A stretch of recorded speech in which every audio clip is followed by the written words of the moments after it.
سعودی عرب مکہ مکرمہ کے بارے میں حیران کن معلومات۔ یہاں پانی مہنگا اور تیل سستا ہے۔ یہاں کے راستوں کی معلومات مردوں سے زیادہ عورتوں کو ہے، اور یہاں پر مکمل خریداری عورتیں ہی کرتی ہیں، مگر پردے میں رہ کر۔ یہاں کی آبادی 4 کروڑ ہے اور کاریں 9 کروڑ سے بھی زیادہ ہیں۔ مکہ شہر کا کوڑا شہر سے 70 کلومیٹر دور پہاڑیوں میں دبایا جاتا ہے۔ یہاں کا زمزم پورے سال اور پوری دنیا میں جاتا ہے، اور یہاں بھی پورے مکہ اور پورے سعودیہ میں استعمال ہوتا ہے، اور الحمدللہ آج تک کبھی کم نہیں ہوا۔ صرف مکہ میں ایک دن میں 3 لاکھ مرغ کی کھپت ہوتی ہے۔ مکہ کے اندر کبھی باہمی جھگڑا نہیں ہوتا۔ سعودیہ میں تقریباً 30 لاکھ بھارتی، 18 لاکھ پاکستانی، 16 لاکھ بنگلہ دیشی، 4 لاکھ مصری، 1 لاکھ یمنی اور 3 ملین دیگر ممالک کے لوگ کام کرتے ہیں۔ صرف مکہ میں 70 لاکھ اے سی استعمال ہوتے ہیں۔ یہاں کھجور کے سوا کوئی فصل نہیں نکلتی، پھر بھی دنیا کی ہر چیز پھل سبزی وغیرہ ملتی ہے اور بے موسم یہاں پر بکتی بھی ہے۔ یہاں مکہ میں 200 کوالٹی کی کھجوریں بکتی ہیں، اور ایک ایسی کھجور بھی ہے جس میں ہڈی یا گرک نہیں ہوتی۔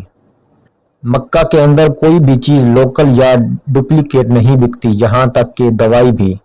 پورے سعودی عرب میں کوئی دریا یا تالاب نہیں ہے، پھر بھی یہاں پانی کی کوئی کمی نہیں ہوتی۔ مکہ میں کوئی پاور لائن باہر نہیں، بلکہ تمام کی تمام زمین کے اندر ہی ہوتی ہے۔ پورے مکہ میں کوئی نالا یا نالی نہیں ہے۔ دنیا کا بہترین کپڑا یہاں پر بکتا ہے، جبکہ بنتا نہیں۔ یہاں کی حکومت ہر پڑھنے والے بچے کو 600 ریال سے لے کر 2000 ریال تک ماہانہ وظیفہ بھی دیتی ہے۔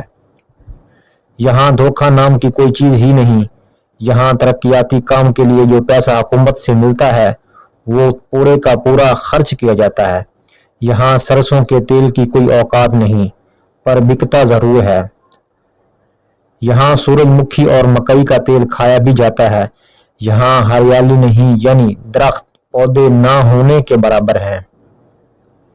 پہاڑ خشک اور سیاہ ہیں، مگر سانس لینے میں کوئی تکلیف نہیں ہوتی۔ یہاں یہ سائنسی ریسرچ فیل ہے۔ یہاں ہر چیز باہر سے منگوائی جاتی ہے، پھر بھی مہنگائی نہیں ہوتی۔ آب زمزم کا سراغ لگانے والوں کو منہ کی کھانی پڑی۔ تفصیلات کے مطابق آب زمزم اور اس کے کنویں کی پر اسراریت پر تحقیق کرنے والے عالمی ادارے اس کی قدرتی ٹیکنالوجی کی تہہ تک پہنچنے میں ناکام ہو کر رہ گئے۔ عالمی تحقیقی ادارے کئی دہائیوں سے اس بات کا کھوج لگانے میں مصروف ہیں کہ آب زمزم میں پائے جانے والے خواص کی کیا وجوہات ہیں، اور 1 منٹ میں 720 لیٹر جبکہ 1 گھنٹے میں 43,200 لیٹر پانی فراہم کرنے والے اس کنویں میں پانی کہاں سے آ رہا ہے؟ جبکہ مکہ شہر کی زمین میں سینکڑوں فٹ گہرائی کے باوجود پانی موجود نہیں ہے۔ زمزم کے ایک قطرے کا بلور دنیا کے کسی بھی خطے کے پانی میں پائے جانے والے بلور سے مشابہت نہیں رکھتا۔ ایک اور انکشاف یہ بھی سامنے آیا ہے کہ ری سائیکلنگ سے بھی زمزم کے خواص میں تبدیلی نہیں لائی جا سکتی۔ آب زمزم میں معدنیات کے تناسب کا ملی گرام فی لیٹر جائزہ لیا جائے تو پتہ چلتا ہے کہ اس میں sodium 133، calcium 96، potassium 43.3، by carbonate 195.4، chloride 163.3، fluoride 0.72، nitrate 124.8 اور سلفیٹ 124 ملی گرام فی لیٹر موجود ہے۔ آب زمزم کے کنویں کی مکمل گہرائی 99 فٹ ہے، اور اس کے چشموں سے کنویں کی تہہ تک کا فاصلہ 17 میٹر ہے۔ واضح رہے کہ دنیا کے تقریباً تمام کنووں میں کائی کا جم جانا، انواع و اقسام کی جڑی بوٹیوں اور خضر پودوں کا اگ آنا، نباتاتی اور حیاتیاتی افزائش یا مختلف اقسام کے حشرات کا پیدا ہو جانا ایک عام سی بات ہے، جس سے پانی کا رنگ اور ذائقہ بدل جاتا ہے۔ اللہ کا کرشمہ ہے کہ اس کنویں میں نہ کائی جمتی ہے، نہ نباتاتی و حیاتیاتی افزائش ہوتی ہے، اور نہ رنگ تبدیل ہوتا ہے، اور نہ ذائقہ۔ جزاک اللہ خیرہ۔